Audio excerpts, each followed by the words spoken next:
ನಮ್ಮ ಹೆಸರು ರಾಮಕೃಷ್ಣ ಅಂತ ಹೇಳಿ, ಮಧುಗಿರಿ ತಾಲೂಕು, ತುಮಕೂರು ಜಿಲ್ಲೆ, ಕಾರ್ಪೇನಹಳ್ಳಿ ಅಂತ ಒಂದು ಗ್ರಾಮ. ಸರ್, ನಾವು ಸುಮಾರು ವರ್ಷಗಳಿಂದ ವ್ಯವಸಾಯವನ್ನು ಮಾಡ್ತಾಯಿದ್ವಿ. ಅದರಲ್ಲಿ ಲಾಭ ನಷ್ಟಗಳನ್ನು ಸಹ ಕಂಡಿದ್ವಿ. ಒಂದು 8 ವರ್ಷಗಳ ಹಿಂದಗಡೆ ಇದು ಕುಂಬಳ ಅಂತ ಹೇಳ್ಬಿಟ್ಟು, ಒಂದು ಪಂಪ್ಕಿನ್ ಅಂತ ಹೇಳ್ಬಿಟ್ಟು ನಾವು ಬೆಳೀತಾ ಇದ್ವಿ.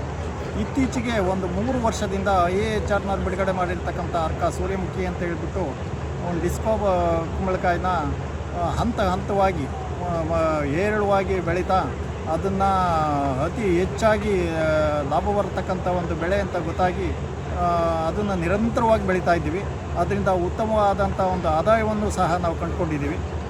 ಅದರಿಂದ ರೈತರು ಹೆಚ್ಚಾಗಿ ಬೆಳೆದು ಒಂದು ಹಣಕಾಸಿನ ತೊಂದರೆಯನ್ನು ನಿವಾರಿಸ್ಕೋಬೋದು ಅಂತ ಹೇಳ್ಬಿಟ್ಟು ಈ ಒಂದು ಸಂದರ್ಭದಲ್ಲಿ ಹೇಳ್ತೀನಿ. ಅರ್ಕ ಸೂರ್ಯಮುಖಿ ಅಂತ ಹೇಳ್ಬಿಟ್ಟು ಒಂದು ತಳಿ, ಕುಂಬಳ ತಳಿ, ಅರ್ಕ ಚಂದನ್ ಮತ್ತು ಅರ್ಕ ಸೂರ್ಯಮುಖಿ ಅಂತ ಇದೆ. ಅರ್ಕ ಸೂರ್ಯಮುಖಿ ಅಂತ ತಳಿನ ನಾನು ಆರಿಸ್ಕೊಂಡು ಅದನ್ನು ಹಂತವಾಗಿ ನಿರಂತರವಾಗಿ ನಾವು ಬೆಳೀತಾ ಇರೋದ್ರಿಂದ ಅತಿ ಹೆಚ್ಚಿನ ಆದಾಯವನ್ನು ಸಹ ನಾನು ಕಂಡುಕೊಂಡಿದ್ದೀನಿ.